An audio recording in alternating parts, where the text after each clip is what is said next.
Very good morning, students. Welcome to learning classes of accountancy.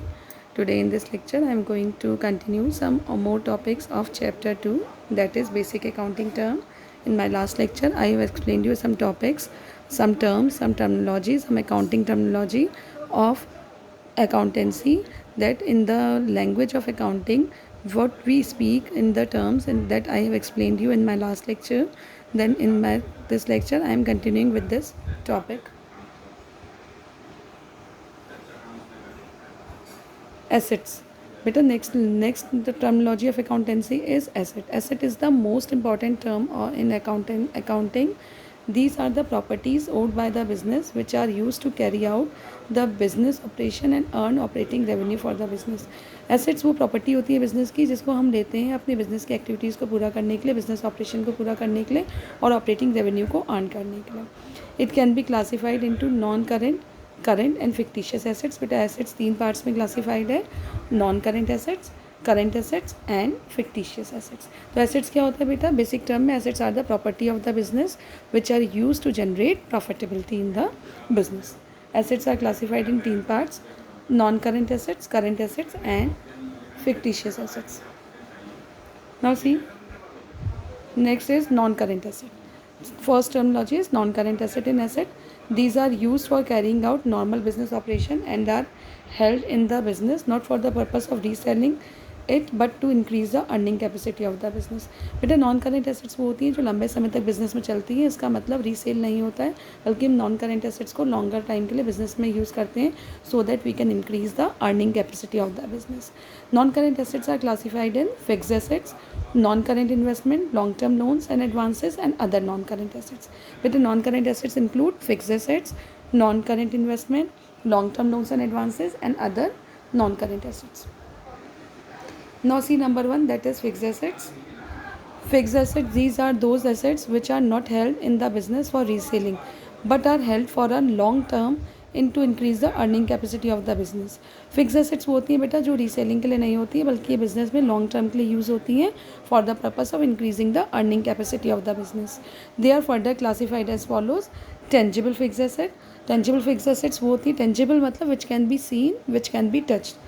So tangible assets which have a physical existence and can be seen and touched are termed as tangible assets.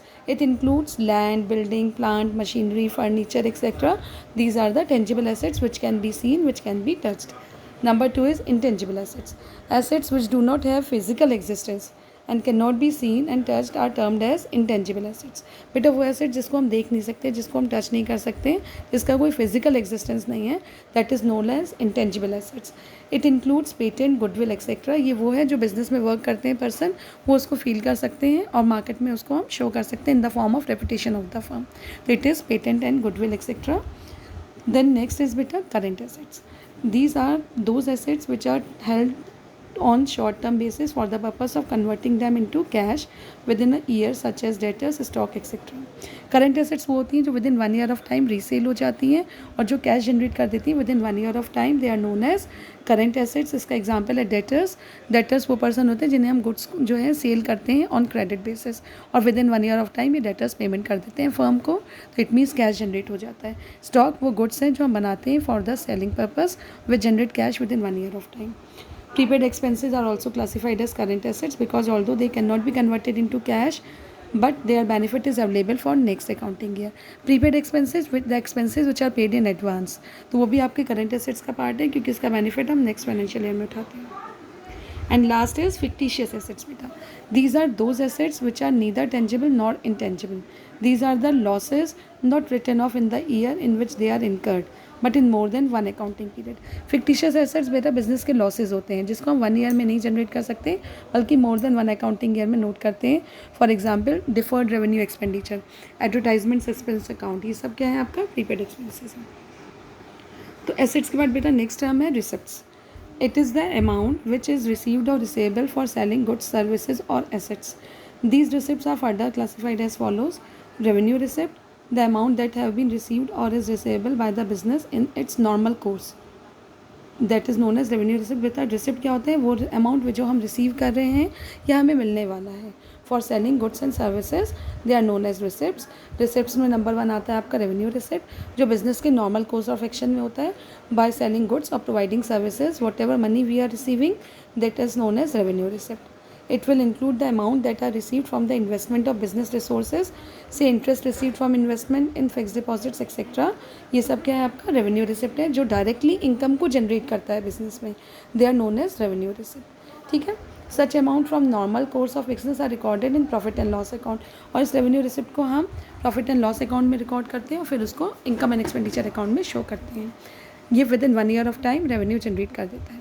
Number 2 is capital receipt, the amount received or receivable against the transaction which are not revenue in nature, like sale of asset, investment etc. such amount are not shown in the balance sheet of the business entity. Capital receipt वो होता है जो हम longer period of time में receive करते हैं। ये goods को सेल करके नहीं मिलता है, बल्कि एसेट्स को जनरेट करके रिसीव करा जाता है। तो कैपिटल रिसिप्ट वो है जो नॉर्मल रेवेन्यू नेचर का नहीं है, means which are not generating cash during 1 year of time, बल्कि लॉन्गर समय तक बिजनेस में चलता है। For example sale of assets, investment in the market etcetera, ये सब कैपिटल रिसिप्ट का पार्ट होता है। और capital receipt profit and loss account में नहीं आता, it is shown directly in the balance sheet because ये एसेट्स एंड लाइबिलिटीज़ की वैल्यू को इफेक्ट करता है।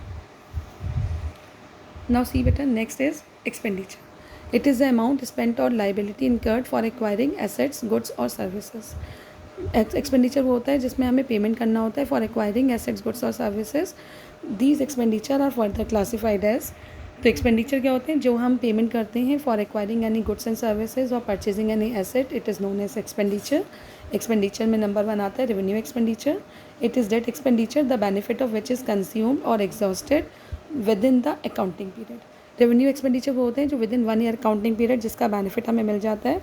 These are the amount spend for the purpose which are directly related to the business, like cost of goods sold, rent, electricity etc. they are shown in trading or profit and loss account and in income and expenditure account. मतलब जैसे revenue receipt होता है with in 1 year of time cash generate करता है, वैसे ही revenue expenditure भी होता है जो with in 1 year of time हमें पेमेंट करना होता है।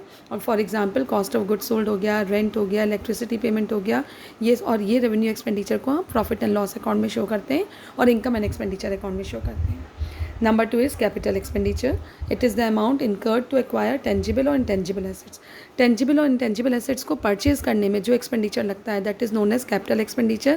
It is not revenue in nature. Within 1 year of time इसका payment नहीं होता है, बल्कि longer period of time में हम इसको pay कर सकते हैं during 1 to 25 years. ठीक है, next is deferred revenue expenditure. This is a revenue expenditure in nature which is written off और charge in more than 1 accounting period. Deferred revenue expenditure वो है जो आपका रिटर्न ऑफ होता है with in more than 1 accounting period. जैसे advertisement expenditure होता तो करंट ईयर में है, लेकिन उसका बेनिफिट 3 to 5 ईयर्स में जनरेट होता है। तो जितने ईयर्स में उसका बेनिफिट जनरेट होता है उसकी कॉस्ट को उतने ईयर्स में डिवाइड कर देते हैं। ठीक है, income, next topic is income. It is the profit earn during an accounting period which is calculated as the difference between profit and expenses. देखो इनकम क्या होता है, income is the difference between sale minus expenses is equals to income of the firm. इसका जो benefit generate होता है with in 1 accounting period होता है। Now next is expenses. It is the cost incurred for generating revenue और a monetary measure of inputs और resources consumed. Expenses वो होते हैं जिसमें हमें cost of goods, purchase of raw material, payment of labour, wages, salary, इसका जो payment होता है that is the part of expenses. It includes amount spent as cash payment for salary, wages और amount that are written of during an accounting period like depreciation, bad debts और decline in the value of any investment. ये सब क्या होते हैं, आपके expenses होते हैं। एक्सपेंसेस में आपका नंबर 1 आता है प्रीपेड एक्सपेंसेस, जिसको हम एडवांस में पे करते हैं। It is the amount of expense which is paid in advance and the benefit of which will be available in the following years. They are known as prepaid expenses. Number 2 is outstanding expenses. It is an expense that has been incurred but have not been paid during the current accounting year. वो expenses जो होते तो हैं लेकिन current accounting year में जिसका payment नहीं हो पाता है, it is known as outstanding expenses.